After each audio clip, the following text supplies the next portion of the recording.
I Don't Feel at Home in This World Anymore from 2017 with Melanie Lynskey and Elijah Wood. I watched it again over the weekend. I think it's still really, really good. It's about a woman, Melanie Lynskey's character. Somebody breaks into her house. She kind of gets pushed around in society. She's like a hospice nurse, and it feels like she's by herself, and it feels like she just kind of gets shoved around by the world. And when somebody breaks in, that kind of sets up the dilemma here of what is she going to do about it? Is she just going to take it like she always does? Especially because it's valuable things to her. And this leads to a chain of events that leads her to Elijah Wood's character, who lives down the street. And together they kind of go through the whole thing. I don't want to spoil too much. I won't tell you how it ends, even though it's 8 years old. But I will talk about stuff. So if you haven't seen it, maybe watch it and come back. Welcome back. Here's what I loved about this movie. There's a couple things. First, I love that there's this dilemma of you want to, I'm not saying they're subverting us, but you want to agree with her that the world is shitty, right? They're showing real world things where people cut in line, they cut you off, they've got big monster trucks and they're blowing smoke into the air for no reason. Little tiny things like that. Shitty people at the hospital, shitty people in the grocery store. We've all seen them. And you're getting this worldview, you're getting it from her perspective, right? And there's a part of you that goes, the world is fucking shitty. Like, I hate the world. Oh, the world. Am I right?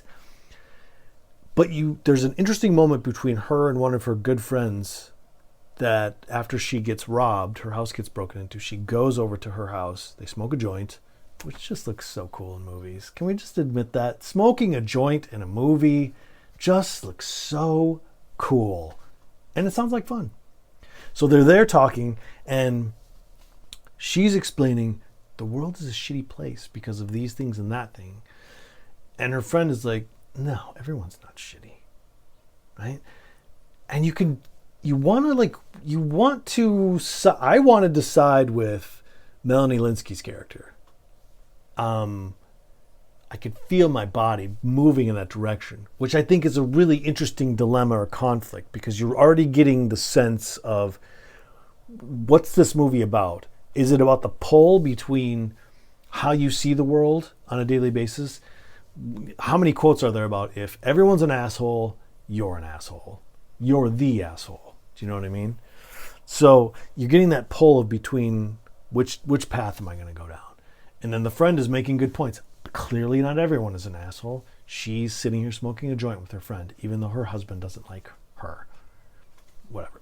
You'll see. So there's that, right? The other thing that I really love about this movie is this idea that you have to go through some sort of process. You have to get out of your comfort zone and step into something that is dirty and smelly and dangerous and scary, and there's a lot of fear and anxiety, but you go through it so that you come out the other side with the things that you love still, but in a different place. We've all got things that we're scared to do. This guy right here I could spend 6 hours, 10 episode, like a Roots length series on all the things that I'm afraid to do that I should be doing. But I digress. We're talking about this film. So this idea that you have to go through these things, that you might not make it, that you might actually fail, in whatever way that means. In this case, because it's kind of a thriller crime, the stakes are the highest. It's not just sex or love. We're talking about death. We're talking about murder. We're talking about crime. We're talking about, bad things, which is great for watching in a movie, right? But the idea that the obstacle, you have to go through it, the obstacle is the path, or whatever the Stoic quote is, that you've got to go through this thing in order to get yourself to where you want to be. I did this, I don't want to digress too far, but there's this great monologue from Ozark where Marty Bird One of his friends is sitting there. Bear with me here.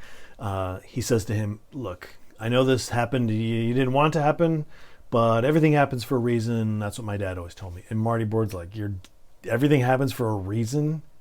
Your dad sounds dumb as fuck, basically. Because things happen because people make decisions, right?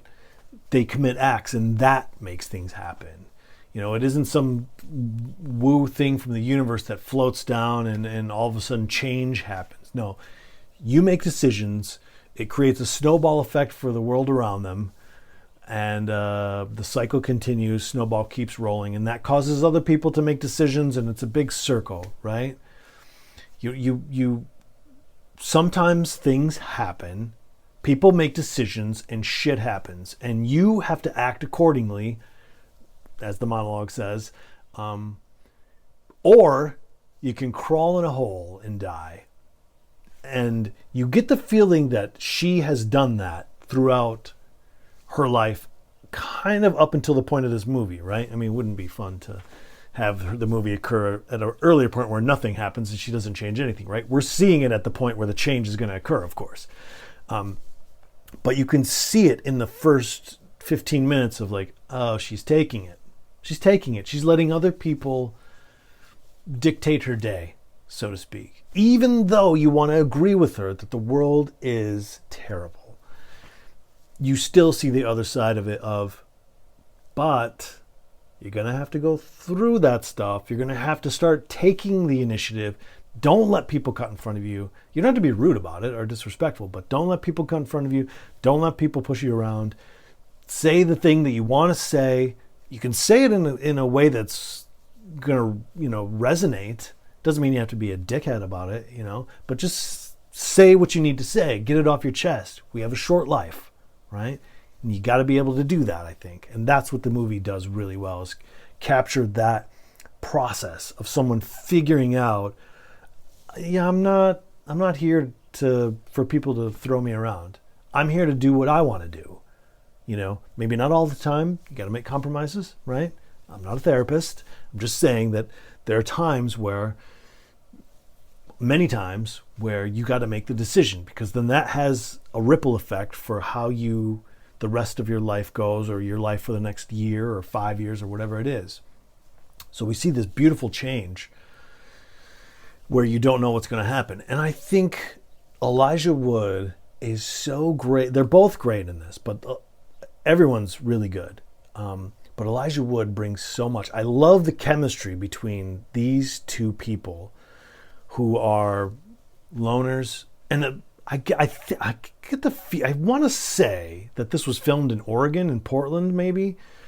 I thought I had read that, but there were a couple times where I saw it, saw the landscape, and I thought, that looks like Portland a little bit. Anyway, it feels to me like a very Portland thing. Some of the things that Elijah Wood says, like when he says, I just don't have a lot of friends. That feels, if anybody knows Portland, that feels like that very Portland thing to say.